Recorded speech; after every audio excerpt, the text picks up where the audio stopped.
სოფლიო გადის ძალიან მძიმე დაძაბულ გეოპოლიტიკურ ფაზას. გვაქვს რუსეთ-უკრაინის ომი, ირანი, ვენესუელა და ამერიკა-ჩინეთის მუდმივი დაპირისპირება ტაივანის თემის გარშემო, ხო? და ყველა ამ დაპირისპირებაში ცენტრალურ თემად მოდის ხოლმე ენერგორესურსები.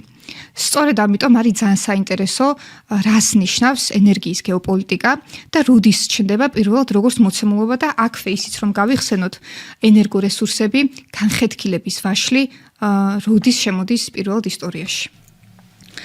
დიახ, დავიწყებ იმით, რომ ენერგიის გეოპოლიტიკა ჩამოყალიბდა როგორც საერთაშორისო ურთიერთობის ერთ-ერთი მიმართულება, კვლევის დარგი, ასე ვთქვათ, რომელიც ენერგიას განიხილავს როგორც სტრატეგიულ რესურსს და აანალიზებს თუ რა გავლენას ახდენს ენერგორესურსები სახელმწიფოს ქცევაზე, კონფლიქტებზე, ალიანსების ფორმირებაზე და ზოგადად საერთაშორისო სისტემაზე.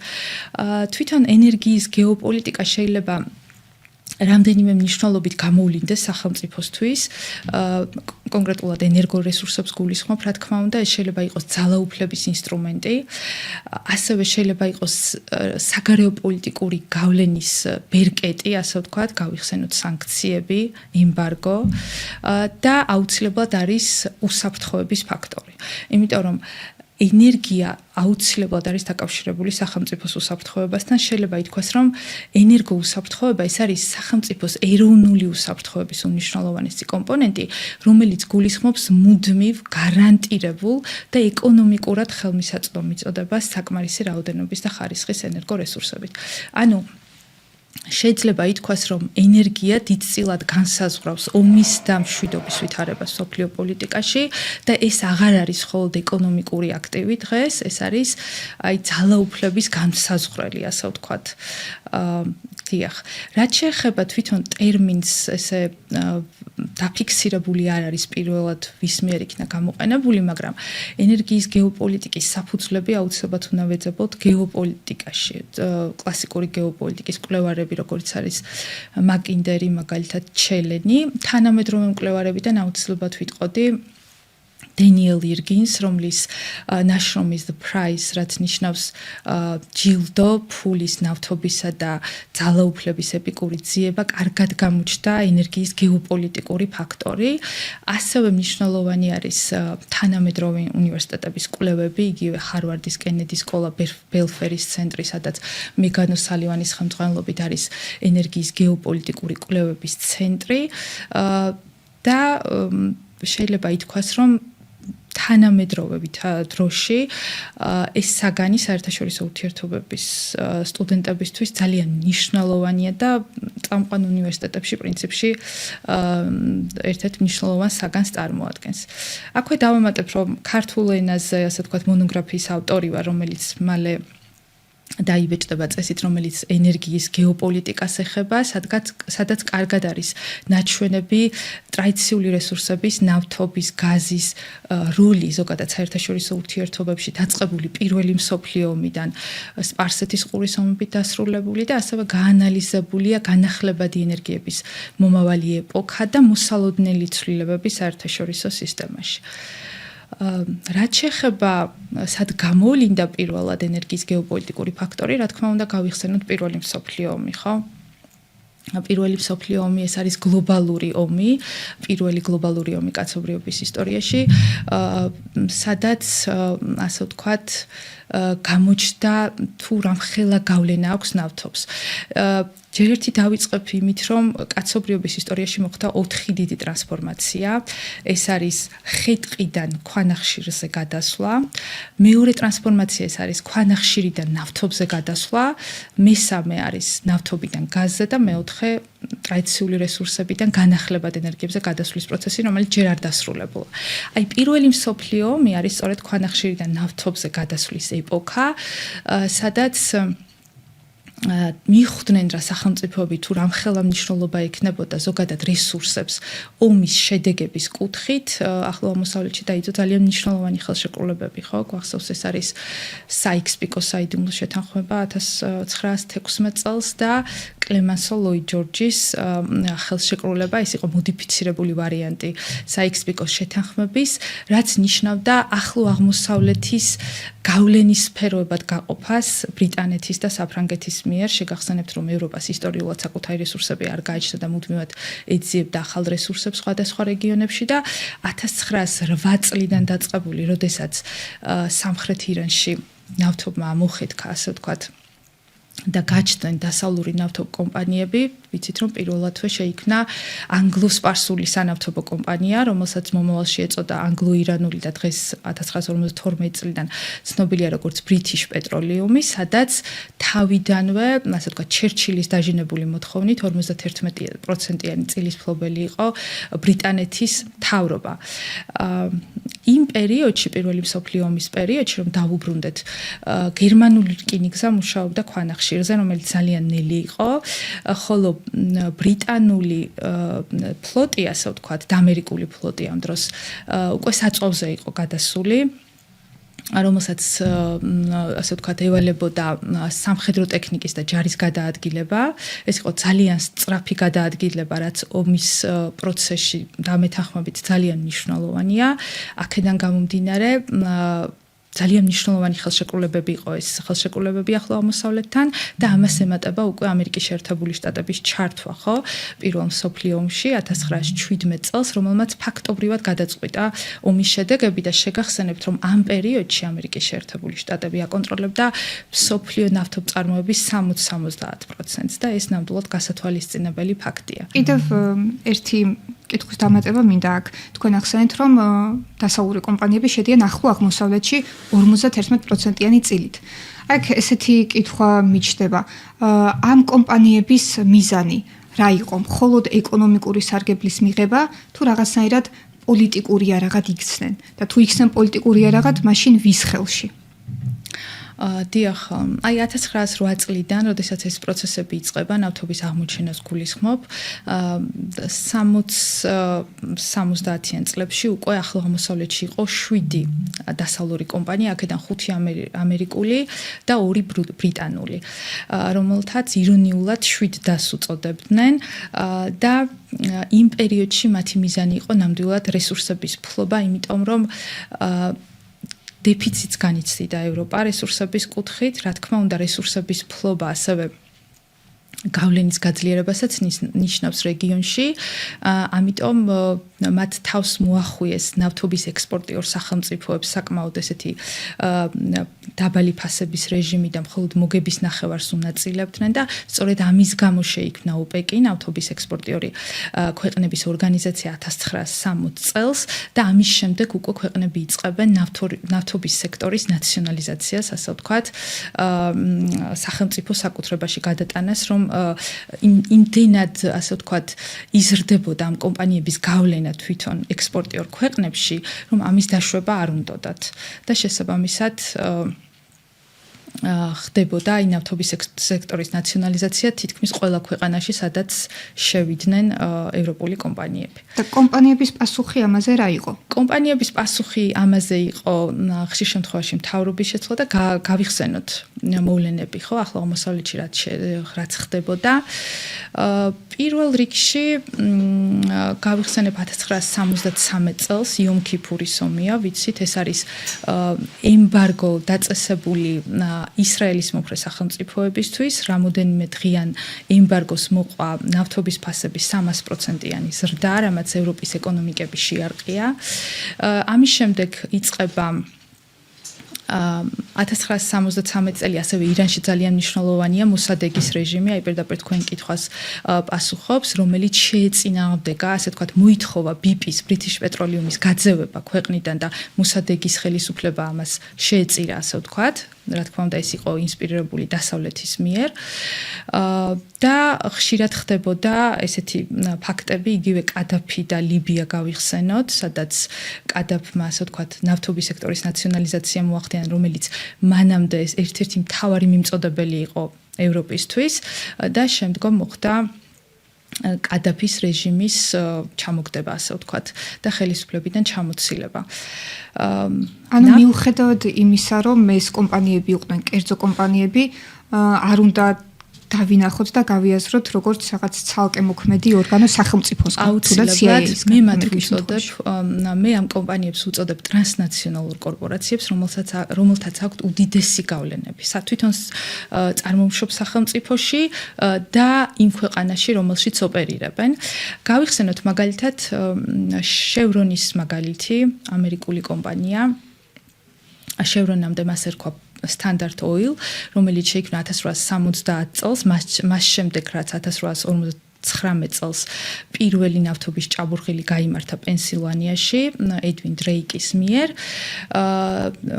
ჯონ როკფელერმა შექმნა კომპანია Standard Oil-ი, რომელმაც იმხელა ძალაუფლება მიიღო ამერიკაში და ისე გაიზარდა მისი ძალაუფლება, რომ 1911 წელს ამერიკის შეერთებული შტატების უზენაესმა სასამართლომ ეს კომპანია დაშალა 34 კომპანიად, იმიტომ რომ აღნიშნა, რომ ეწინააღმდეგებოდა, ასე ვთქვათ, ანტიმონოპოლიურ კანონმდებლობას. მისი ძალაუფლება განუსაზღვრელი გახდა და წარმოიქმნეს შემდეგ ისეთი კომპანიები, როგორებიც არიან დღეს შევრონი, იგივე ExxonMobil, ConocoPhillips, Amoco, რომელიც დღეს British Petroleum-ის ნაწილია და ასე შემდეგ. აქედან გამომდინარე, ეს არ არის მხოლოდ ნავთობ კომპანიები ან გაზის კომპანიები, Gazprom-ი ავიღოთ მაგალითად, ესენი არის უკვე ტრანსნაციონალური კორპორაციები, რომლებიც აკონტროლებენ როგორც მოპოვებას, გადამუშავებას, ექსპორტს, ფინანსებს და სახელმწიფოებში ძალიან დიდი გავლენით სარგებლობენ ისტორიულად. თანამედროვე კონფლიქტებს რო დაუბრუნდეთ და დაძაბულობის წერტილებს პირველი ალბათ მახსენდება ვენესუელა. ტრამპი ხშირად იმუქრება, რომ პირდაპირ დაარტყამს მას და თავიდან ამ ყველაფერს ფუთავდა როგორც ნარკოტიკებთან ბრძოლას, ხო? მაგრამ ბოლოს უკვე გააკეთა განცხადება, რომ ვენესუელასგან დაიბრუნებს თავის ნავთობს. ანუ ვენესუელას მისას კი არ წაართმევს, თავისას იბრუნებს. თქვენი აზრით რა აძლევს ტრამპს იმის საფუძველს, რომ აი ესეთი ხმამაღალი განცხადებები აკეთოს პირდაპირ და რა გეოპოლიტიკური თამაშის ნაწილად შეგვიძლია გავიაზროთ ეს? დიახ, ამ კითხვაზე რომ პასუხი გაგცეთ, აუცილებლად უნდა გადავხედოთ ისტორიას, იმიტომ რომ ეს პოლიტიკა, ტრამპის პოლიტიკა, ეს არის არ არის 2025 წელს დაწყებული, ეს დაიწყო ჯერ კიდევ მონროს დოქტრინით, უნდა დაუბრუნდეთ ისევ მონროს დოქტრინას 1823 წელს, როდესაც ამერიკის შეერთებული შტატების მეხუთე პრეზიდენტმა განაცხადა, რომ მისი გავლენის სფერო არის მთელი სამხრეთ ამერიკის კონტინენტი და მოუწოდა ევროპის სახელმწიფოებს, რომ აღარ ჩარეულიყვნენ ამერიკის კონტინენტის შიდა საქმეებში.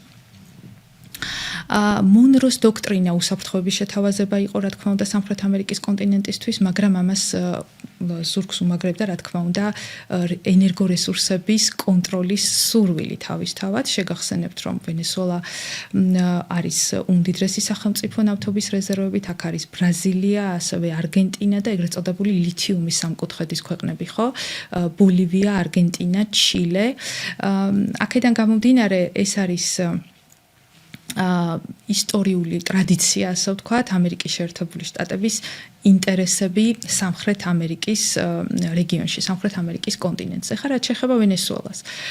ვენესუელა ისტორიულად იყო ამერიკის ერთ-ერთი უმთავრესი ექსპორტიორი სახელმწიფო. ფაქტობრივად ვენესუელას ნავთობის 50-60% მიდიოდა ამერიკის შეერთებულ შტატებში და ვითარება იცვლება 1999 წელს, როდესაც უგო ჩავესი მოდის ხო ხელისუფლების სათავეში, რომელიც შეეწინააღმდეგა ამერიკის გავლენას, ასე ვთქვათ, და მოითხოვა ნავთობის სექტორის ნაციონალიზაცია და დაუკავშირდა ჩინეთს და რუსეთს.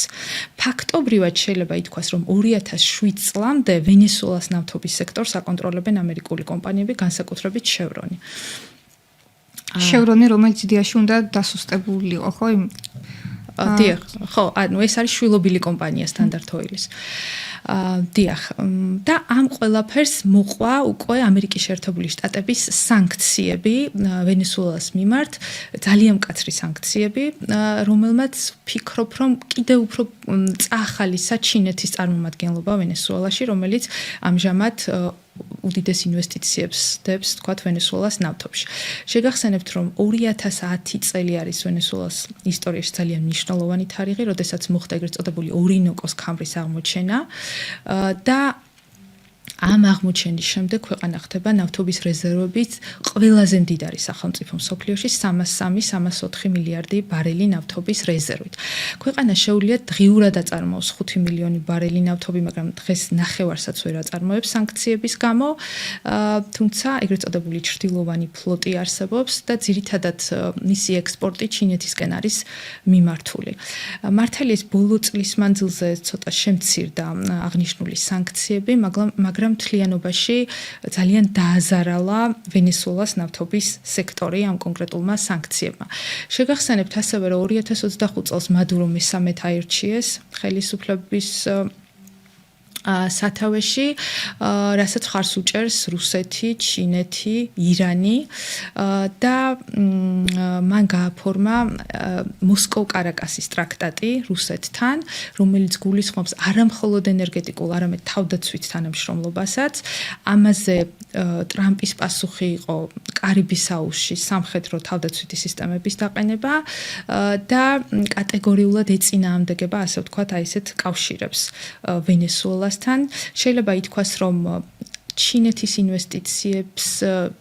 ინვესტიციები წინააღმდეგობაში მოდის ამერიკის შეერთებული შტატების ისტორიულ გავლენასთან რეგიონში. და კიდევ ერთი აქტორი გამოჩნდა ირანი, რომელიც თავის მხრივ დიდი ხანია ამარაგებს ნავთობის ტექნოლოგიებით ვენესუელას ნავთობის ეროვნულ კომპანია PDVSA-ს, რომელიც ასევე მადუროს რეჟიმს უჭერს მხარს. ანუ რო შევაჯამოთ ეს საკითხი, შეიძლება ითქვას, რომ ერთ-ერთი ცხელი წერტილი არის სამხრეთ ამერიკის მსოფლიო მასშტაბით ვენესუელას საკითხი და ამ პრობლემის ესკალაციის შემთხვევაში ნამდვილად ფართომასშტაბიანი კონფლიქტი არის მოსალოდნელი. ანუ ვენესუელა ის გავლენის სფეროა, რომელსაც ამერიკა ვერ დათმობს, ხო, სტრატეგიულად? კი, ისტორიულად აქვს ინტერესები, როგორც აღნიშნეთ და ვფიქრობ, ის ეროვნულ საფრთხეებასთან არის დაკავშირებული ვენესუელას საკითხი, იმიტომ რომ ძალიან მნიშვნელოვანი ქვეყანაა და აქვე აღნიშნა, რომ ის ნავთობი, რომელსაც ფლობს, ეს არის მძიმე ნავთობის ფორმები, ეს არის ბითუმი, რომელსაც ჭირდება სპეციალური დამუშავება, ფრეკინგი, რომელსაც თავის მხრივ სჭირდება განსაკუთრებული ტექნოლოგიები და ამის საშუალება ვენესუელას არ აქვს, ეს უნდა მოხდეს რომელიმე სახელმწიფოს ჩარევით და ამ შემთხვევაში ამერიკის სანქციების ფონზე ეს ფუნქციები თავის თავზე აიღო ჩინეთმა. მაშინ ასეც რო დავსვათ კითხვა, რატომ არის ამერიკის შეერთებული შტატებისთვის სხვა კონტინენტზე მყოფი ვენესუელას ან საერთოდ ახლო აღმოსავლეთის ქვეყნების თემა ეროვნული უსაფრთხოების საკითხი, თუნდაც ენერგოპოლიტიკის მხრივ? როდესაც სახელმწიფოს პრეტენზია აქვს ჰეგემონობაზე, თავისი გავლენის სფეროდ მიიჩნევს ირგვლივ მდებარე ტერიტორიებს და შორეულ ტერიტორიებსაც მათ შორის. მონროს დოქტრინა იყო დასაწყისი ამ ამბიციების გაცხადების. იგივე კარტერის დოქტრინა უკვე ახლო აღმოსავლეთში აცხადებს, რომ ამერიკის, ესე იგი, სპარსეთის ყურის უსაფრთხოება პირდაპირ კავშირშია ამერიკის ეროვნულ ინტერესებთან, იგივე ანალოგი შეიძლება გავაკეთოთ თუნდაც რუსეთის შემთხვევაში, რომელიც ეწინააღმდეგება უკრაინის საქართველოს გაწევრიანებას ჩრდილოატლანტიკური ხელშეკრულების ორგანიზაციაში. ხო, როდესაც სახელმწიფოს სახელმწიფო სტატუსზე ან ჰეგემონობაზე აქვს პრეტენზია, ეს ძალიან ისეთი პრაქტიკა არის მსოფლიოში, რომ ცდილობენ გავლენის სფეროების გაფართოებას და ასე ვთქვათ, ენერგეტიკული კონტროლი სახელმწიფოში ნიშნავს, რომ ძალიან დიდი გავლენა აქვს ამ ქვეყანაში. ჩინეთის ფაქტორი ამერიკისთვის გადამწყვეტი არის, ხო, ვენესუელას თემაშიც, მაგრამ რატომ აქვს დანახული ეს ეროვნულ საფრთხედ, როდესაც ჩინეთის სტრატეგია ექსპანსიის დროს არ არის სამხედრო სტრატეგია, არ არის პროქსიომები, არის ეკონომიკური ექსპანსია. რატომ არის ამერიკისთვის ეს ამდენად გადამწყვეტი, რომ ფაქტობრივად ყოველდღე ემუქრება ვენესუელას? ჩვენ ვიცით, რომ ექსპანსია არ არის აუცილებელი იყოს სამხედრო, ეკონომიკური ექსპანსიაც ხომ არსებობს, ამიტომ ჩინეთმა სამყაროს შესთავაზა ეგრეთ წოდებული დაკავშირებადობა, რომელიც ნიშნავს ეკონომიკურ კონტროლს, ასე ვთქვათ, გზების, ხიდების, პორტების მშენებლობას, ასე ვთქვათ, ენერგეტიკული ინვესტიციების ჩადებას და ესეც, რა თქმა უნდა, ექსპანსიის ერთ-ერთი თანამედროვე და გავრცელებული ფორმა არის, რომელიც ამერიკის ინტერესებს ეწინააღმდეგება. ავიღოთ მაგალითად არქტიკის ანალოგი, ხო? არქტიკაშიც არ შესულა ჯარით, ასე ვთქვათ, ჩინეთი, მაგრამ ითხოვს გლობალურ დათბობაზე დაკვირვებას და რესურსების მოპოვებას საბოლოო ჯამში. აქედან გამომდინარე, მისი მიზანი სამხედრო ექსპანსია კი არ არის რესურსების კონტროლი და ძალაუფლების გაზრდა, ასე ვთქვათ. ანუ გამოდის ამერიკა ჩინეთს ხედავს საფრთხედ, რომ იმ ხელა მოგებას ვენესუელადან ვერ ამოიღებს, როგორც ამას აკეთებდა ადრე, თუნდაც ეკონომიკური თვალსაზრისით და თუნდაც იმით, რომ ნავთობის თემას აკონტროლებდა ძალიან დიდი წილებით და ვენესუელას ცოტა რჩებოდა. ამერიკის შეერთებული შტატები ვერ დაუშვებს გარეთ ძალის შემოსვლას მის იმ ტერიტორიაზე, სადაც ისტორიულად ამერიკის შეერთებული შტატების გავლენა იყო და თან საუბარია ვისზე, ვენესუელაზე, რომელიც არის ნავთობის რეზერვებით ყველაზე მდიდარი სახელმწიფო მსოფლიოში. აქ პოზიციების, ასე ვთქვათ, პოზიციების შეცვლა გამორიცხულია ჩემი აზრით ამერიკის შეერთებული შტატების მხრიდან, იმიტომ რომ მისთვის ეს ეროვნული მნიშვნელობისა უსაფრთხოებასთან არის კავშირში, იმიტომ რომ ჩინეთის შემოსვლა სამხრეთ ამერიკაში ხვალ როგორ განვითარდება მოვლენები, არავინ იცის. ჩინეთი დღეს შეიძლება სამხედრო ამბიციებს არ აცხადებს, მაგრამ 20 წლის შემდეგ ვინ იქნება ლიდერი და როგორ ამბიციებს განაცხადებს, თუნდაც ტერიტორიულ პრეტენზიებს გულისხმობ, არავინ იცის, ამიტომ რა თქმა უნდა ეს სიფრთხილე ამერიკის შეერთებული შტატების მხრიდან აბსოლუტურად გასაგები არის, თუმცა ჩარევას არ მივესალმები, რა თქმა უნდა, მაგრამ ეს არის ისტორიული ტრადიცია, როდესაც ქვეყანას დიდი რაოდენობით რესურსი აქვს, დიდი სახელმწიფოები ერევიან მის შიდა პოლიტიკაში და რესურსების კონტროლის კუთხით იბრძვიან, რომ სხვა სახელმწიფოს არ დაუთმონ ეს რესურსები. ნუ ვენესუელა კრიტიკული წერტილი რომ არის ამერიკისთვის გასაგებია და ჩინეთისთვის ასეთი არის ტაივანი. ეგზისტენციალურ თემად ასახელებს წითელ ხაზად, მაგრამ ხედავთ, რომ დაძაბულობა სამხრეთ-ჩინეთის ზღვის რეგიონშიც იზრდება. აი აქ რამდენად შემოდის ენერგოგეოპოლიტიკა და ენერგორესურსები ფაქტორს თუ წარმოადგენს? დიახ, ენერგიის გეოპოლიტიკის თვალსაზრისით სამხრეთ-ჩინეთის ზღვის საკითხი, სამხრეთ-ჩინეთის ზღვის პრობლემა ვუწოდოთ, არის ცენტრალური საერთაშორისო ურთიერთობებში ნამდვილად. იქიდან გამომდინარე, რომ ჯერ ერთი ამ ზღვაზე გადის მსოფლიო სანავთობო გადაზიდვების დაახლოებით 35-37%. ძალიან მნიშვნელოვანი ზღვა არის. გარდა ამისა, მდიდარი არის რესურსებით. აქ არის ნავთობი, გაზი, მინერალები. აი ენერგეტიკის საერთაშორისო სააგენტოს ოფიციალური მონაცემებით არის 13 მილიარდი ბარელი ნავთობის რეზერვი და 5.5 ტრილიონი კუბური მეტრი გაზი, თუმცა ჩინეთის კვლევებმა მოგვიანებით ბევრად დიდი ციფრები აჩვენა. ჩინეთი რას აკეთებს აქ? ახორციელებს ხელოვნური კუნძულების მშენებლობას, განათავსა სამხედრო ბაზები და დაიწყო რესურსების მოპოვება 200 მილის იქით გასცდა 200 მილს, ანუ არღვევს, ასე ვთქვათ, საზღვაო სამართლის კონვენცია, საერთაშორისო საზღვაო სამართალს და აქ წინააღმდეგობაში მოვიდა მის მეზობელ ქვეყნებთან, როგორიც არის ტაივანი, ვიეტნამი, ბრუნეი, მალაიზია, ფილიპინები, რომლებიც ეწინააღმდეგებიან ჩინეთის გაძლიერებას სამხრეთ ჩინეთის ზღვაში. ეს სამხრეთ ჩინეთის ზღვა ზოგადად ტერიტორიულად ძალიან ახლოს არის ტაივანის საკითხთან. ეხლა ჩინეთის ასეთი გაძლიერება ამ რეგიონში მიუღებელია, რა თქმა უნდა, ავსტრალიისთვის, ამერიკის მოკავშირე სახელმწიფოა და რა არის ამერიკის შემხვედრი ნაბიჯები, რა იყო ბოლო პერიოდში, ეს იყო ქვადი და ოკასი, ხო, ეგრეთ წოდებული შეთანხმებები. ეხლა ქვადს რაც შეეხება, ეს არის 2007 წელს შექმნილი, ასე ვთქვათ, შეთანხმება, მაგრამ 2017 წელს რეანიმირებულია. ფაქტობრივად ეს არ არის სამხედრო შეთანხმება, მაგრამ რა თქმა უნდა, გულისხმობს ჩინეთის, ასე ვთქვათ, გაძლიერების შემცირებას რეგიონში, ესეთი ასე რომ ჩამოვაყალიბოთ. ხოლო რაც შეეხება ოკას, რომელიც არის ტრილატერალური ხელშეკრულების პაქტი, ეს უკვე 2021 წელს დადებული ხელშეკრულება არის ამერიკის შეერთებულ შტატებს, ბრიტანეთსა და ავსტრალიას შორის, ეს არის უკვე სამხედრო შეთანხმება, რომელიც გულისხმობს ავსტრალიის სამხედრო რეფორმას, ეს არის უკვე ბირთვული წყალქვეშა ნავების განთავსება წყნარი ოკეანის აუზში, რაც აბსოლუტურად მიუღებელი არის ჩინეთისთვის და უკვე ხედავთ, როგორი დაძაბული სიტუაცია არის აი ინდოწყნარი ოკეანის აუზში და ერთ წერტილში კონფლიქტის ესკალაციამ იქნება ეს ტაივანი თუ სამხრეთ ჩინეთის ზღვა შეიძლება ომის თეატრად გადააქციოს, ასე ვთქვათ, მთელი რეგიონი, იმიტომ რომ ბევრი ქვეყანა არის ჩართული და გარეძალების ჩარევაც შეინიშნება აი ამ კონკრეტული ხელშეკრულებებით, რომელიც 2017 და 21 წლებში არის დადებული. ხო, იაპონია ამ ბოლო დროს უფრო ხისტი გახდა, ამ მხრივ ბალანსს იცავდა, მაგრამ ახლა პირდაპირ განცხადებებს აკეთებს და იაპონიის და ზოგადად რეგიონის კონტექსტში ინდოეთსაც ვახსენებდი როგორც ქვეყანას, რომელიც ძალიან გააქტიურებული არის ჩინეთთან ურთიერთობაში. ენერგოპოლიტიკის მხრივ თუნდაც ინდოეთის შემთხვევაში რა ძვრები შეინიშნება იმის გარდა, რასაც სამიტებზე ვხედავთ. ინდოეთის, ასე ვთქვათ, რესურსების პრობლემა ისტორიულად გააჩნდა.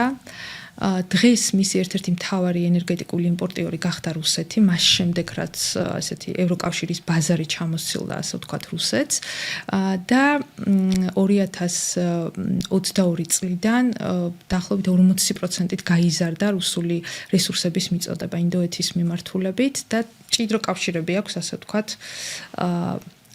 რუსეთთან. გარდა ამისა, ინდოეთი არის ერთ-ერთი პიონერი სახელმწიფო სხვათა შორის განახლებადი ენერგიების წარმოების კუთხით, ავითარებს მზის ენერგიას, ბიომასას, გეოთერმულ წყლებს და ნელ-ნელად ცდილობს გადასვლას, იმიტომ რომ უდიდესი მომხმარებელი სახელმწიფოა, უდიდესი მოსახლეობით და შესაბამისად ერთ-ერთ პრიორიტეტად ქვეყნის ენერგოპლატფორმაში დასახელებულია სწორედ განახლებადი ენერგიების განვითარება და არის კიდევაც მონაცემებით ერთ-ერთი პიონერი სახელმწიფო. ინდოეთთან დაკავშირებით ბევრი სპეკულირებს და პოპულარული გახდა ის იდეა, რომ ინდოეთი იცვლის მიმართულებას საგარეო კუთხით. თუ იქამდე იყო ამერიკის პარტნიორი და რა ვიცი, წლებია უკვე მეგობრობენ და სტრატეგიული პარტნიორობა აქვთ მათ შორის ორგანიზაციებშიც, ახლა უკვე მიმართულებას იცვლის და მიდის ჩინეთისკენ და რუსეთისკენ და ამაზე მოწვობს ის სამიტები, რაშიც ერთობლივად მონაწილეობას იღებენ. ბრიქსის წევრი არის ბოლოს და ბოლოს ინდოეთი, ხო? თქვენ რამდენად ხედავთ აი ამ პოტენციალს და მით უმეტეს განახლებადი რესურსების ფონზეც, რომ ინდოეთი შეიცვლის წყალებში ბანაკს და გახდება ჩინეთ-რუსეთის მოკავშირე. ზოგადად ისტორიას თუ გადავხედავთ, ინდოეთი ყოველთვის ინდოეთის საგარეო პოლიტიკას ეწოდებოდა მიუმხრობლობის პოლიტიკა, ცდილობდა არც ერთ ბანაკში არ ყოფილიყო და კონფლიქტებისგან ცდილობდა თავის არიდებას, მაგრამ რესურსებზე როდესაც მიდგება საქმე, სახელმწიფოს ეროვნული ინტერესია და რა თქმა უნდა მოუწია, ასე ვთქვათ, რუსულ ბანაკში გაერთიანება ამ შემთხვევაში. რა თქმა უნდა, რუსეთთან ძალიან მჭიდრო კავშირები აქვს, არის ბრიქსის წევრი, კი ბატონო, მაგრამ ისტორიულად არის ჩინეთის მოწინააღმდეგე სახელმწიფო. ფიქრობ, რომ ყოველ შემთხვევაში მოკლევადიან ან დასაშვალოვადიან პერსპექტივაში ეს არ არის მოსალოდნელი. იქიდან გამომდინარე, რომ საკუთარ ეროვნულ ინტერესებს არ დათმობს, ასე ვთქვათ, და ჩინეთის ძალიან, ასე ვთქვათ, გაძლიერება რეგიონში მისთვის არ არის კომფორტული, ასე ვთქვათ. პრინციპში ჩინეთის გაძლიერებაზე რეგიონში არქტიკის ხსენებაც შეიძლება და ეხლა გეტყვით რა კონტექსტშიც. ნუ არქტიკა ახალ პოლიგონად შეიძლება გადაიქცეს, ხო? მით უმეტეს იმის ფონზე, რომ ყინული დნება და ახალი პერსპექტივებიც ჩნდება. ნუ აქ ისეთი ვითარება გეოპოლიტიკურად, რომ რუსეთს აქვს ერთპიროვნული მფლობელობის პრეტენზია და ალბათ სამართლიანადაც, ხო? მაგრამ ერთი მხრივ ელაპარაკება ამერიკას, რაც ალასკას შეხვედრაზე კარგად გამოჩნდა და მეორე მხრივ უნდა ჩინეთის ერთგვარად დაბალანსება, იმიტომ რომ ჩინეთმა დაიწყო ფესვების გადგმა არქტიკაში. აი, არქტიკის რეგიონს როგორ ხედავთ? რა შეიძლება აქ მოხდეს? უფრო რამე სერიოზული დაპირისპირება თუ არქტიკაც გადაინაწილონ გავლენის სფეროებად და აქვე დავამატებდი იმასაც, რომ პრეტენზია აქვს არქტიკის მეზობელ ქვეყნებსაც, რომლებიც ფიქრობენ, რომ არქტიკა ხელუხლებელი უნდა დარჩეს აი ამ ბალანსის დარღვევისგან და განაწილებისგან. კონფლიქტი მით უმეტეს. დიახ, დღესდღეობით ბევრი ფიქრობს, რომ არქტიკა ეს არის მხოლოდ ყინული და სუფთა ბუნება, მაგრამ არქტიკა არის ტრადიციული რესურსების, ასე ვთქვათ, უდიდესი რეზერვი, შეიძლება ითქვას, აქ არის ნავთობი, გაზი, მინერალები და გვაქვს არქტიკული სახელმწიფოები, ეგრეთ წოდებული არქტიკის 8 ერი, როგორებიც არიან ამერიკის შეერთებული შტატები, კანადა, ნორვეგია, შვედეთი, ფინეთი, ისლანდია, დანიის, გრენლანდია და რუსეთი. მაგრამ შემოდიან ახალი მოთამაშეები არქტიკის 8 ერი გაწევრიანებული არის არქტიკის საბჭოში, რომელიც არის მთავრობათა შორისი ფორუმი. და ეგრეთ წოდებული დამკვირვებელი სახელმწიფოები შემოვიდნენ, როგორებიც არიან ჩინეთი, ინდოეთი, იაპონია, იგივე საფრანგეთიც, გერმანიაც, რომლებიც აცხადებენ, რომ თუ კი არქტიკა კაცობრიობის საკუთრებაა, რატომ არ აქვთ არაარქტიკულ სახელმწიფოებს უფლება დააკვირდნენ გლობალური დათბობის ტენდენციებს და მოიპოვონ რესურსები თუნდაც.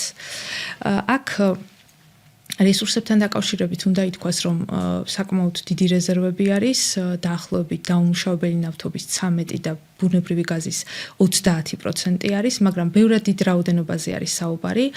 არქტიკაში ქვეყნების გააქტიურება საფუძველი მისცა გლობალური დათბობის პროცესებმა, ყინულის დნობა გახდა ბიძგი სახელმწიფოებისთვის, რომ დაეწყოთ ყინულმჭრელების შეყვანა და რესურსების მოპოვება, რაც ყინულის პირობებში ფაქტობრივად წარმოუდგენელი იყო.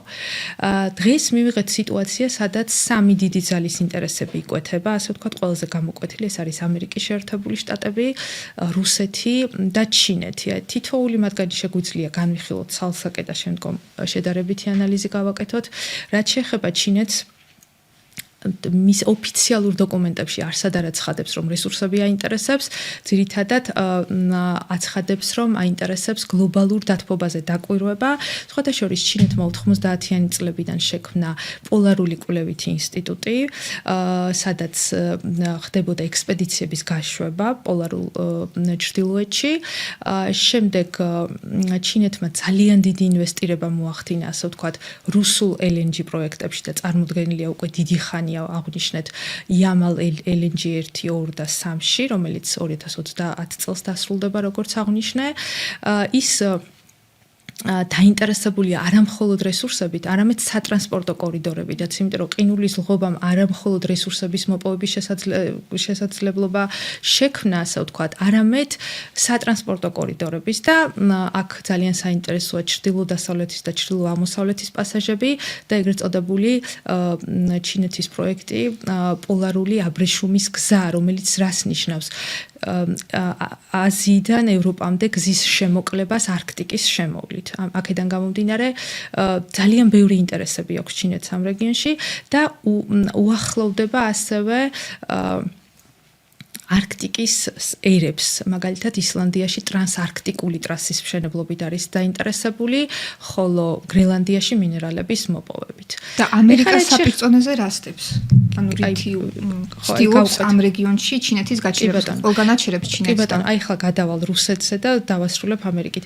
რუსეთს რაც შეეხება, რუსეთისთვის არქტიკა ეროვნულ თავდაცვასთან არის დაკავშირებული, ხო? წარმოდგენილი არის ესეთი კონცეფცია არქტიკული ბასტიონი, რომელიც გულისხმობს სამხედრო ბაზების, რადარების, თავდაცვითი სისტემების დამონტაჟებას და ყავს, ასე ვთქვათ, აქვს ბევრი 50-მდე ყინულმჭრელი, ვთქვით, სამხედრო და LNG ყინულმჭრელები და რა თქმა უნდა, უმსხვილესი LNG პროექტებით არის წარმოდგენილი.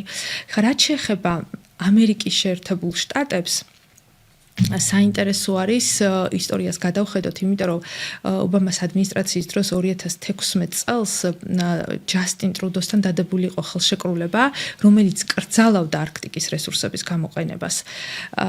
მაგრამ ტრამპის ადმინისტრაციის პირობებში აბსოლუტურად შეიცვალა ენერგეტიკული პოლიტიკა, ასე ვთქვათ, არქტიკის მიმართ. ტრამპმა მოსვლისთანავე გამოსცა აღმასრულებელი ორდერი, სადაც გახსნა, ასე ვთქვათ, ეროვნული რეზერვები და მოუწოდა ნავთობ კომპანიებს მოიპოვონ ბურღვის ლიცენზიები და აფინანსებს უმსხვილეს, ასე ვთქვათ, ყინულმჭრელების პროექტებს ამერიკის შეერთებულ შტატებში. აქედან გამომდინარე, ესეთი რადიკალური ცვლილება ამერიკის საგარეო პოლიტიკაში არქტიკასთან მიმართების, რა თქმა უნდა, ძაბავს სიტუაციას. ამასთან ერთად ამერიკის შეერთებული შტატები მიიჩნევს, რომ ჩინეთს არ აქვს უფლება არქტიკაში მოპოვებით სამუშაოების ჩატარების. და რითი ამართლებს ამას? რატომ არ აქვს? ანუ იმიტომ რომ არაარქტიკული სახელმწიფოა, მისი მთავარი არგუმენტი არის ის, რომ ჩინეთი არის არაარქტიკული სახელმწიფო და გეოგრაფიულად კავშირში არ არის არქტიკასთან და არქტიკის რესურსების გამოყენება შეუძლიათ მხოლოდ არქტიკის 8 ერს, ისიც საერთაშორისო საზღვაო სამართლით დადგენილი 200 მილს მანძილზე, რომელიც არის დაახლოებით 370 კილომეტრი. ხო, მაგრამ ამერიკას ხო შეეძლო ახლო აღმოსავლეთში ესეც არის კონტრარგუმენტი, ამიტომ რესურსის გამოყენება. ჩინეთის არგუმენტი ამ შემთხვევაში არის, რომ არქტიკა კაცობრიობის საკუთრება და არა რომელიმე ერის, აქედან გამომდინარე ის უფლებას იტოვებს, როგორც არარქტიკული სახელმწიფო, დააკვირდეს გლობალური დათბობის პროცესებს. აქედან გამომდინარე, არქტიკის რეგიონიც არის ერთ-ერთი ცხელი წერტილი, სადაც ზესახელმწიფოების დიდი ძალების, ასე ვთქვათ, გეოპოლიტიკური ინტერესები იკვეთება, სადაც არც ერთი არ აპირებს უკან დახევას ამ ეტაპზე, ხო? და ესკალაციის შემთხვევაშიც ძალიან ასეთი რთული ფართომასშტაბიანი კონფლიქტი შეიძლება მივიღოთ ამ რეგიონში. და რუსეთის სტრატეგია როგორი არის ამ შემთხვევაში ამერიკა ჩინეთის რეგიონში დაბალანსების მხრივ? ამაზეც რო გავშალოთ. რუსეთისთვის არქტიკა არის ძალიან მნიშვნელოვანი, ვთქვი რომ ეროვნულ თავდაცვასთან არის დაკავშირებული და ყველაზე, ასე ვთქვათ, ყველაზე ხანგრძლივი პერიოდის მანძილზე არის წარმოდგენილი არქტიკაში. დაბალანსების კუთხით ვიტყოდი იმას, რომ ჯერჯერობით ჩინეთთან აქვს ძალიან მჭიდრო კავშირები, იქიდან გამომდინარე, რომ ამ ორ ქვეყანას ერთმანეთი სჭირდებათ. რუსეთს სჭირდება ინვესტირება, ხოლო ჩინეთს კიდევ რესურსები და აქედან გამომდინარე ეს ეკონომიკური და ენერგეტიკული კავშირები ამყარებს მათ ურთიერთობას და შეიძლება ითქვას, რომ გარკვეულ ბლოკსაც წარმოადგენენ ამ შემთხვევაში ამერიკის შეერთებული შტატების წინააღმდეგ. ახლა მინდა გადავიდეთ ევროკავშირის ენერგოუსაფრთხოებაზე და ენერგოპოლიტიკაზე და გავაკეთოთ შედარებითი ანალიზი. რა იყო რუსეთ-უკრაინის ომამდე, რომელმაც ბევრი რაღაც შეცვალა და რა არის ახლა. იდეაში ვიცით ჩვენ ის, რომ ევროკავშირი დამოკიდებული იყო რუსეთზე ენერგეტიკული თვალსაზრისით, მაგრამ საინტერესოა როგორ მივიდა აქამდე. ეს იყო ბუნებრივი მოცემულობა გეოგრაფიული მდებარეობის და ეკონომიკური პირობების გამო, თუ რაღაც ირაციონალურად მიღებული გადაწყვეტილება, რომ მივებმები რუსეთს და მაგახდები მასზე დამოკიდებული. დიახ, ევროკავშირის ენერგოპოლიტიკური პლატფორმა რო გავაანალიზოთ, აუცილებლად უნდა გადავხედოთ ისტორიას, იმიტომ რომ თვითონ ევროკავშირის ჩამოყალიბების პროცესიც იწყება ევროპის ქვეყნების ნახშირისა და ფოლადის ინდუსტრიების გაერთიანებით, ხო, ეს ძალიან მნიშვნელოვანი ფაქტი არის. ზოგადად ევროპას ახასიათებს ტრადიციული რესურსების ნაკლებობა და მუდმივად იმპორტირებულ ნედლეულზე იყო დამოკიდებული. რუსეთთან დაკავშირებით უნდა აღვნიშნოთ აუცილებლად, რომ 1991 წელს, როდესაც საბჭოთა კავშირი დაიშალა, ჰააგის ქარტიას მოეწერა ხელი ევროპის სახელმწიფოებსა და რუსეთს შორის, რომელიც გულისხმობდა ენერგეტიკულ თანამშრომლობას და ეს იყო საფუძველი ეგრეთ წოდებული ენერგეტიკული ქარტიის ხელშეკრულების ხელმოწერისა 1994 წელს. რას ნიშნავს ეს? ეს ნიშნავდა დასავლეთის ნოუ-ჰაუს და ინვესტიციების შედინებას, ასე ვთქვათ, რუსეთში და სანაცვლოდ რუსული ენერგიის იმპორტს ევროპაში, ხო? აქედან იწყება სწორედ ენერგეტიკული ურთიერთდამოკიდებულება და განსაკუთრებით რუსეთზე ძალიან მაღალი პროცენტით დამოკიდებულება. და რუსეთს რატო მიაკითხა ამ ხელშეკრულებით და რატო არ მიაკითხა სხვა ქვეყანას? მოცემულობა რა იყო იმ დროს? იძულებული გახდა რომ რუსეთთან მისულიყო? ამ პერიოდში საბჭოთა კავშირის დაშლის შემდეგ, რა თქმა უნდა, რუსეთს ჭირდებოდა რესურსების გასაღების ბაზარი, ხოლო ევროპას ჭირდებოდა რესურსები. ორივეს ჭირდებოდა, ასე ვთქვათ, რუსეთისთვის ინვესტირება იყო ძალიან მნიშვნელოვანი იმ პერიოდში, ძალიან მოძველებული ინფრასტრუქტურა ჰქონდა ენერგეტიკული თვალსაზრისით, განსაკუთრებით და ეს ინვესტირება ძალიან გამოადგა. ევროპამ რატომღაც ენერგეტიკა დეპოლიტიზირებულად ჩათვალა, ხოლო რუსეთმა ძალიან კარგად გამოიყენა რესურსების საგარეო პოლიტიკური გავლენის იარაღად, ასე ვთქვათ. 2010 წლიდან დაახლოებით 2011 წლებში უკვე ექსპლუატაციაში შედის მეგაენერგეტიკული პროექტები. ეს არის ჩრდილოეთის ნაკადი, ჯერ ჩრდილოეთის ნაკადი, შემდეგ უკვე თურქეთის ნაკადი, ეგრეთ წოდებული თურქსტრიმი ცისფერი ნაკადი, რომელთაც ქონდათ უდიდესი ბიუჯეტი, დაახლოებით 8 მილიარდი ევროდან ზევით და გადიოდა ბალტიის და შავ ზღვებზე. რომ ავიღოთ მაგალითისთვის ჩრდილოეთის ნაკადი, ეს იყო ბილატერალური ორმხრივი ხელშეკრულება რუსეთსა და გერმანიას შორის, რომელიც ასე ვთქვათ, რუსეთის ქალაქ ვიბურგიდან გერმანიის ქალაქ გრაიფსვალდამდე პირდაპირ შეიტანდა, ასე ვთქვათ, ბუნებრივ რესურსებს. ხვდებით ხო, რაზეა საუბარი? ეს არის უსაფრთხო მიწოდების ძალიან მაღალი ხარისხი თან ბალტიის ზღვის ქვეშ, რაც ასევე მოცილებულია კონფლიქტურ რეგიონებს, ზოგადად ითვლება, რომ წყალქვეშა მილსადენები ბევრად უფრო სტაბილურია მიწოდების თვალსაზრისით და ასეთ შემთხვევაში გერმანიისთვის ძალიან მნიშვნელოვანი იყო უსაფრთხო მიწოდება. ამიტომ გერმანიამ გვერდი აუარა საერთო ენერგეტიკულ პლატფორმას ევროპის ქვეყნებისა და დათანხმდა ამ ხელშეკრულებაზე, რაც ვფიქრობ ძალიან დიდი შეცდომა იყო. ამ პერიოდში იყო რატომ იყო შეცდომა? იქიდან გამომდინარე, რომ დამოკიდებულების ძალიან მაღალი ხარისხი.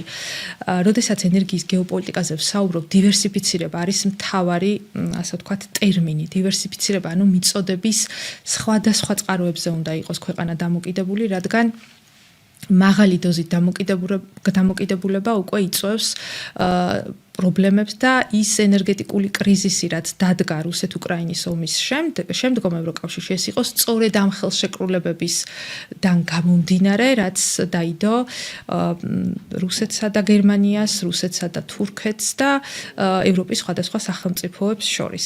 რა თქმა უნდა, გერმანიისთვის ძალიან მნიშვნელოვანი იყო, იმიტომ რომ ჩრდილოეთის ნაკადი გადაიტანდა წლიურად 100 მილიარდ კუბურ მეტრ გაზს, აქედან 50% რჩებოდა გერმანიის მოხმარებას და შემდგომ დებოდა სხვადასხვა ქვეყნებში. თურქეთის ნაკადის ამ Nord Stream-ზე რო გავაგზავნოთ, ესეთი კითხვა მაქვს სულ, ანუ როდესაც არჩევანი უნდა გააკეთო უსაფრთხო მიწოდებას და ხელმისაწვდომ მიწოდებას შორის.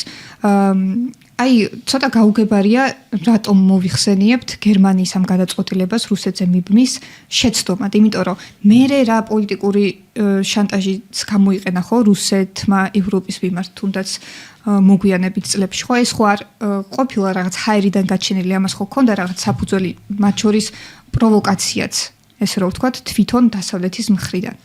ანუ იმას გულისხმობ, რომ ხო არ დასიზმრებია პუტინს ერთ დღეს, რომ მოდი ამათ გაუწყვეტ მიწოდებას და ამით შანტაჟს მოვახდენ. ხვდებით ხო ჩემ კითხვას? დიახ, ორი კუთხით შეიძლება შევხედოთ გერმანიის პოზიციას. პირველი ეს არის ეროვნული უსაფრთხოების კუთხით. თუ შევხედავთ რეალიზმის თვალსაზრისით, მაგალითად მორგენთაუს პრინციპით, სახელმწიფოს ეროვნული ინტერესი ავალდებულებს, რომ ყველა სხვა პრობლემა, ასე ვთქვათ, საკითხი და დააყენოს, ასე ვთქვათ, ეროვნული ინტერესი დააყენოს ყველაზე წინ, ხო? გასაგებია, მაგრამ თუ ევროკავშირის ენერგოპოლიტიკური პლატფორმის კუთხით შევხედავთ, მაშინ არ იყო სწორი გადაწყვეტილება და რატომ? იქიდან გამომდინარე, რომ ამ ხელშეკრულებას ეწინააღმდეგებოდა აღმოსავლეთ ევროპის ქვეყნები. ეს არის ბალტიის ქვეყნები, პოლონეთი, უკრაინა, ისინი თვლიდნენ, რომ რა საჭიროა ამხელა ბიუჯეტიანი პროექტები, როდესაც უკრაინის მილსადენი ბოლომდე არ არის დატვირთულიო.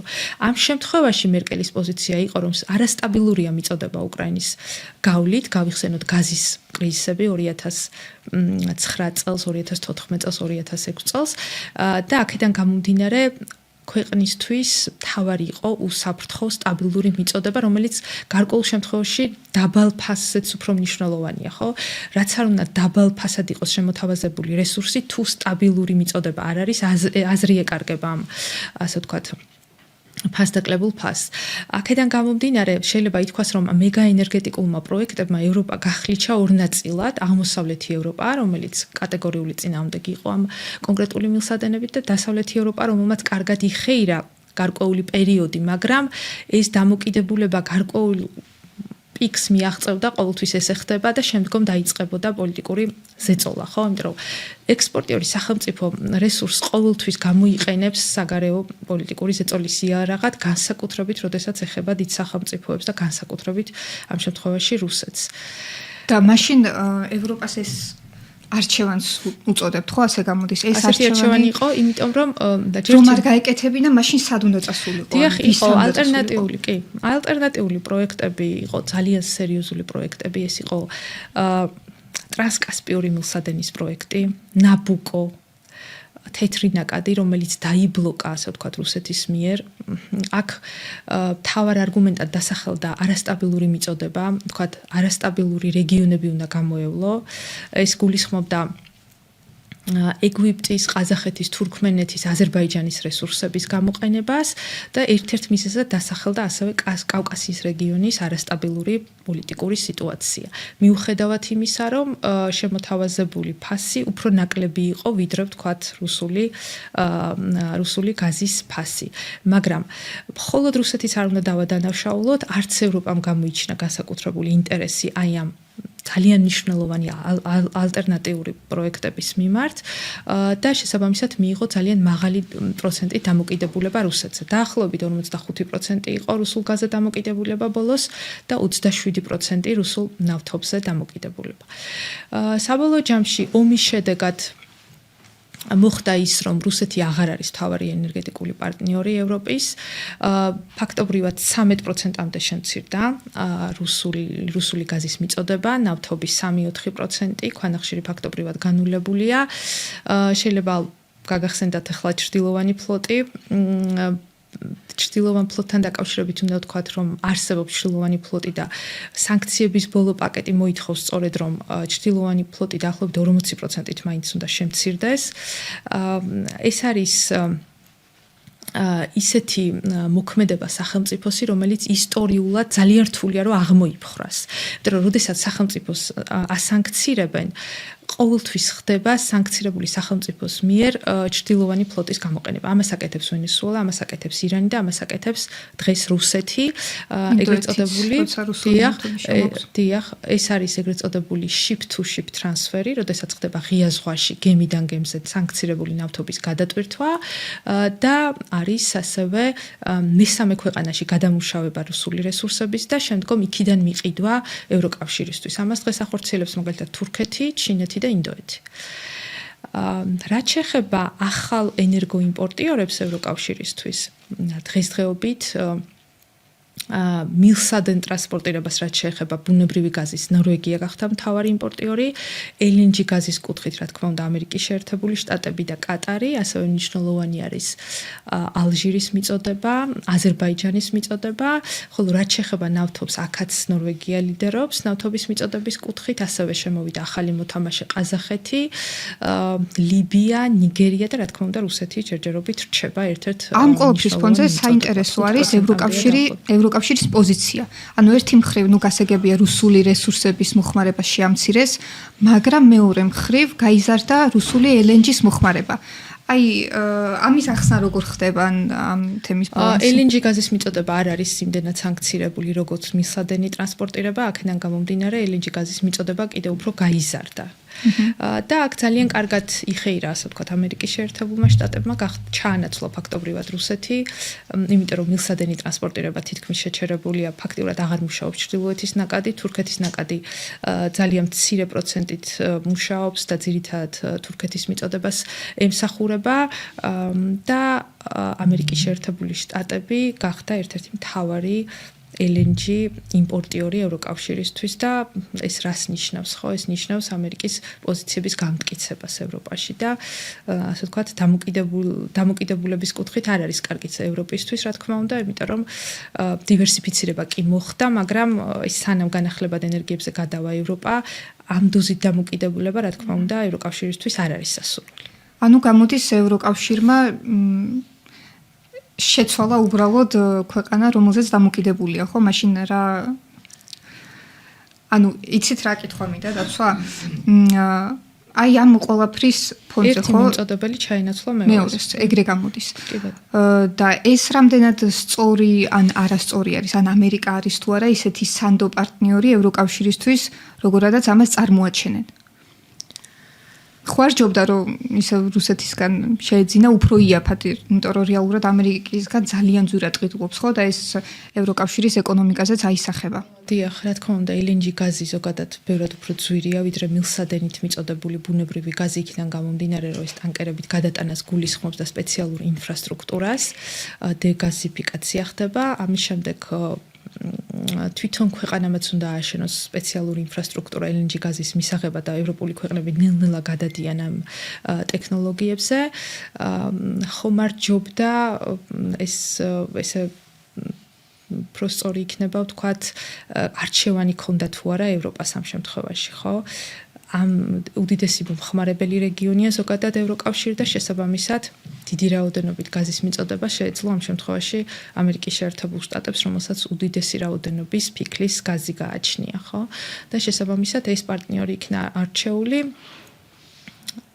რაც შეეხება ევროკავშირის და ამერიკის შეერთებული შტატების ურთიერთობებს, ახლა არ არის განსაკუთრებულად ასე ვთქვათ მეგობრული ურთიერთობა ამ წუთას, მაგრამ როგორიც არ უნდა იყოს ურთიერთობა სახელმწიფოებს შორის, ვფიქრობ, რომ ზედმეტი დამოკიდებულება იმპორტიორზე, ენერგოიმპორტიორზე მაინც წამგებიანია სახელმწიფოსთვის ან სახელმწიფო და ჯგუფისთვის.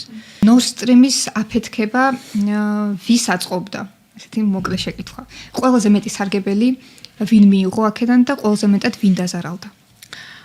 Nord Stream-სთან დაკავშირებით რამოდენიმე მოსაზრება არსებობს, თითქოს ერთ-ერთ აქტორად მიიჩნევენ უკრაინას სხვათა შორის, იმიტომ რომ გარკვეული პერიოდის, იმიტომ რომ უკრაინას უნდა და ტრანზიტორის სტატუსის აღდგენა. ერთ-ერთი მოსაზრება ეს არის, მეორე მოსაზრება რომ ამერიკის შეერთებულ შტატებს, იმიტომ რომ უნდა და მილსადენი ტრანსპორტირების შეჩერება, რომ თავად გავხდარიყო მთავარი LNG იმპორტიორი სახელმწიფო ევროკავშირისთვის და რამოდენიმე ვარიანტი არსებობს მოკლედ დაზუსტებული ინფორმაციას ვერ გეტყვით ამასთან დაკავშირებით, მაგრამ ფაქტია რომ ამერიკის შეერთებულმა შტატებმა იხეირა ამ აფეთქებით, ხო? კი, იმიტომ რომ უფრო ძვირად ყიდის პრინციპში საკუთარ რესურსს და იმ მიზანს მიაღწია, რომ ევროკავშირში უფრო მეტად შევიდა რა, ესე რომ ვთქვათ, უფრო მეტად დამოკიდებული გახადა.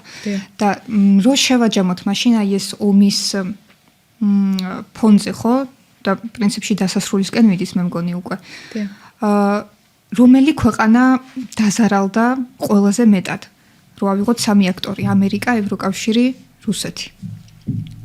ენერგეტიკული კუთხით გულისხმობთ? განვიხილოთ სამივე მათგანი. რუსეთს რაც შეეხება, შეიძლება ითქვას, რომ რუსეთმა მოახერხა დასავლეთის ბაზრის აღმოსავლეთით ჩანაცვლება. საკმაოდ დიდი რაოდენობის ენერგიას ყიდის ჩინეთში და ინდოეთში.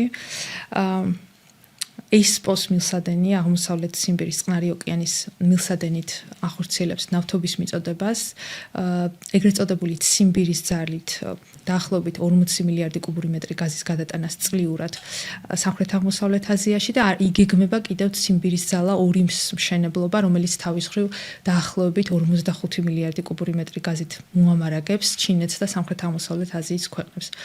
რა თქმა უნდა, დეფიციტი არის მის, ასე ვთქვათ, ბიუჯეტში, მაგრამ მოკლევადიანი და საშუალოვადიანი პერსპექტივით თუ შევხედავთ, საკმაოდ სწრაფად მოხდა ეს გადასვლა. ჯერ ერთი იქიდან გამომდინარე, რომ უდიდესი მომხმარებელი ქვეყნები არიან და რუსეთს გაუმართლა, ასე ვთქვათ, იმიტომ რომ ამ სახელმწიფოებს ძალიან სჭირდებათ რესურსები დღეს. რაც შეეხება ევროკავშირს, ევროკავშირი დადგა ენერგეტიკული კრიზისის წინაშე. ძალიან რთული პერიოდი გაიარა და ეს კრიზისი ჯერაც არ არის დასრულებული. ვიცით რომ ომის დროს უკვე შესთავაზა ენერგეტიკის საერთაშორისო სააგენტო 10 პუნქტიანი გეგმა, როგორ უნდა დაეძლია ეს კრიზისი და ერთ-ერთი იყო დივერსიფიცირება, ერთ-ერთი მნიშვნელოვანი პუნქტი, ფაქტობრივად დივერსიფიცირება მოახდინა, მაგრამ უფრო გაძვირებული გაზის ხარჯზე, მაგრამ ერთი ნათელი წერტილი ამ შემთხვევაში არის ის, რომ ევროკავშირმა უფრო დააჩქარა განახლებად ენერგიებზე გადასვლის პროცესი და დაახლოებით ელექტროენერგიის 35-დან 40%-მდე აწარმოებს განახლებადი ენერგიებით.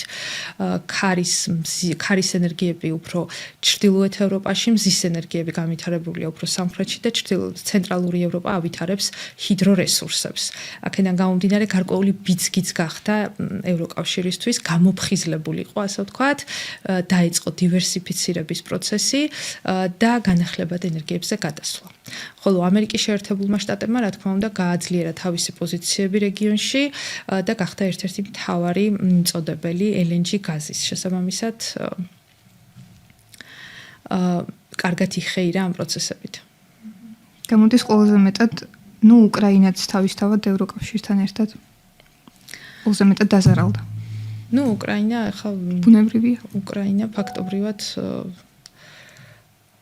დაშლის პირას არის და ძალიან ცუდ მდგომარეობაში არის ეს ქვეყანა და ყოველთვის ეწინააღმდეგებოდა სხვათა შორის უკრაინისთვის ტრანზიტორი ქვეყნის სტატუსი იყო ძალიან მნიშვნელოვანი, იმიტომ რომ სატრანზიტო შემოსავალს იღებდა ფასდაკლებულ ფას მიწოდებულ გაზზე და აი ეს მეგაენერგეტიკულმა პროექტებმა ასე ვთქვათ სატრანზიტო ფუნქციაც ჩამოაცალა მას და აქედან გამომდინარე მუდმივად იყო პრეტენზიები დასავლეთ ევროპის სახელმწიფოებთან. ახლა მიწოდების კუთხით უკრაინას კიდევ უფრო გაურთულდება მდგომარეობა. გაჩნია როგორ დაალაგდება ურთიერთობები რუსეთთან და ვის მოიძიებს მთავარ ენერგეტიკულ პარტნიორად მომავალში. ძალიან საინტერესო თემებია, იდეაში კიდე ბევრის თქმა შეიძლება. ამიტომ აქვე მინდა რომ მოგიწვიოთ კიდევ ერთხელ სამომავლოდ რომ ვისაუბროთ განახლებად რესურსებზე, როგორც მსოფლიოს მომავალზე, რომელიც გეოპოლიტიკას პოტენციურად მთლიანად შეცვლის. სიმაგნებით ვისაუბროთ მომავალში. ძალიან დიდი მადლობა. მადლობა თქვენ.